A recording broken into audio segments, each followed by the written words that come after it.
Fox News' Camille Amiri has their story and how you can help. She joins us now live. Camille. Yeah, this story really pulls at the heartstrings. Wait until you meet this little boy and his family. They are just so resilient. They've gone through a horrible ordeal, but they're still staying really strong. Take a look.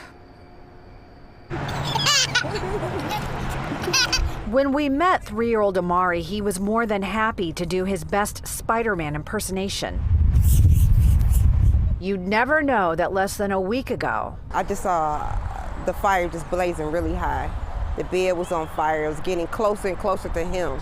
So that's why it burnt him. This is our house. Burnt down, y'all. the house intentionally set on fire, a Molotov cocktail thrown through a bedroom window. We woke up out of our sleep with flames. It happened Friday on Appleton Street on Detroit's west side. Police identifying the main suspect, the boyfriend of a close family friend. She was staying at the house to get away from him and the abuse she endured while she was with him. He's actually now behind bars for a completely separate crime. And as it turns out, he was no stranger to the family he targeted on Appleton. Hi, Mama. I have pictures of him actually laying with my son. You know, they would sleep together. So he wasn't a new face at all. And it's just kind of scary, you know, for somebody to do that all because a person wanted to leave them. Hard to believe by looking at the house that everyone got out alive. To make matters worse, there was some confusion whether little Amari was sleeping upstairs with his aunt or downstairs in his crib. I don't remember if he was screaming or not. I just remember getting him and getting out the house. His ears and arm burned in the fire. I almost lost my family. And I just had to, you know, react before I panicked. Still in shock, the family trying to make a fresh start. We don't have nothing. We lost clothes, everything, shoes, just anything you can think of, we lost. They set up a GoFundMe in hopes of raising some money. The family car also firebombed. And then there is the emotional trauma. That was our home where we felt peace. That was our peace. And he took our peace away from her. But the horrible ordeal is not breaking their spirit. We still have hope. We still, you know, going to work, going day by day, because we don't want to just put ourselves in a predicament to be depressed or anything in that sort, even though we are sad about it, but we just have to keep on pushing. We just have to keep going.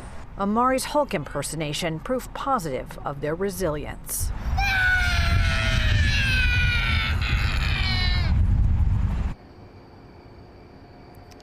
Wow, so if you would like to help this family, we're going to be putting a link of their GoFundMe page on our website, fox2detroit.com, and they are just appreciative of any donations. The Red Cross has helped them out. They've given them some gift cards. They immediately went out and bought clothes and shoes and just things to put on because literally they only got out of the house with their clothes on their back.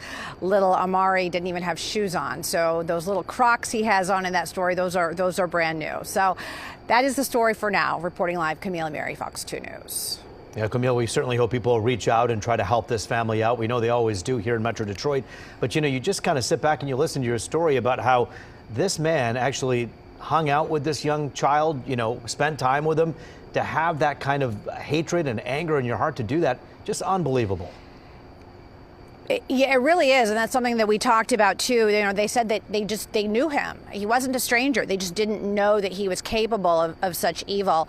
You know, they know that that's him. They've talked to the police. They said he actually drove by the house after it happened and was taunting them. So there's no question in mind that this is the person. He is behind bars, like I said in the story, for another story in Taylor, for another crime, I should say, in Taylor. And then, of course, Detroit police in the midst of filing charges for this one. But yeah, just a horrible story altogether. But you gotta give these people a hand for just their immense bravery through all of this. Yeah, and Taryn, back amazing to you. optimism too. We wish them well.